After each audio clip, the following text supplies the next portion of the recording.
터널과 동굴은 앞에서 볼 때는 비슷해 보일지 모르지만 안으로 들어가다 보면 마지막엔 전혀 다른 결과를 가져다 줍니다. 동굴은 들어가 보면 끝이 있습니다. 끝이 막혀 있어 되돌아 나와야 합니다. 그러나 터널은 아무리 길어도 한 걸음 한 걸음 걷다 보면 다시 밖으로 나오게 되지요. 믿음으로 한 걸음씩 나가다 보면 반드시 밖으로 빠져나오게 되는 곳이 터널입니다. 그런데 우리가 이 터널을 나온 뒤에 뒤를 돌아다 보면서 교훈을 얻습니다.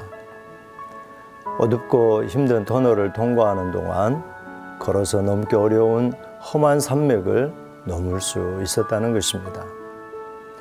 높거나 험한 산을 걸어서 넘는다고 생각해 보십시오. 그것은 거의 불가능한 일이 아니겠습니까? 그런데 캄캄하고 무서운 터널을 통과하는 동안 산맥을 넘어 반대편에 다다를 수 있게 되는 것입니다. 우리들도 믿음의 길을 떠났습니다. 이 세상을 지나는 순례자가 바로 우리 성도들의 실존 아니겠습니까? 존 버년의 철로 역정에 나오는 믿음시 크리스천, 그 기독도가 바로 우리들이죠. CBS에서 수입 배급한 철로 역정 영화도 인기가 있었습니다. 희망도 기쁨도 없는 세상에서 살아가던 사람이 어느 날 책 한 권을 읽다가 자기가 살아가고 있는 도시는 곧 멸망할 것임을 알고 천국 도시를 찾아 떠나는 스토리인데 험난한 여행을 그린 감동의 바이블 어드벤처이죠. 그 주인공이 바로 우리들이라고 할 수 있는데 우리가 낭망하지 않는 것은 성령님의 인도를 받고 있기 때문입니다.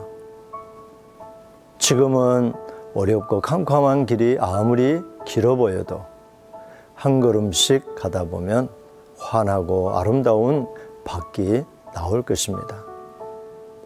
그러면 그날 우리는 돌아보며 걸어서 넘기 어려운 험한 산을 지나왔다는 사실에 이 얼마나 감사한 일인가 하고 고백하게 될 것입니다. 저는 우리 성도님들을 사랑합니다.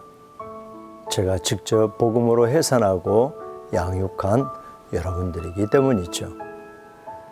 물질 때문에 낙심하고 때론 질병으로 고통당하고 자녀나 직장 때문에 힘들어도 하고 그리고 믿음의 시험으로 힘을 잃는 여러분의 모습을 지켜보면서 저도 울고 아파하고 마음으로 그 고통을 함께 느껴왔습니다. 언제까지나 예수 그리스도 우리 주님의 심장으로 성도님들을 섬기고 싶은 것이 솔직한 제 마음입니다.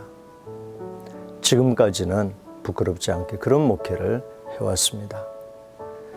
성도님들께 꼭 부탁드리고 싶은 것은 우리는 지금 터널을 지나고 있다는 것을 잊지 말자는 것이죠.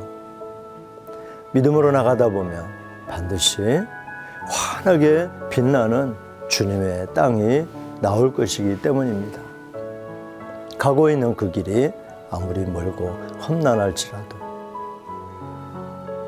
터널 속의 흑암이 아무리 짙어도 발이 돌부리에 걸려 이리저리 휘청거리게 된다 해도 믿음으로 자신을 지키며 한 번에 한 걸음씩만 내디딥시다. 한 걸음씩만 말입니다. 뒤로 돌아서거나 주저앉지 마십시다. 우린 지금 터널을 지나가고 있는 사람들입니다. 하늘나라 나그네 아니겠습니까?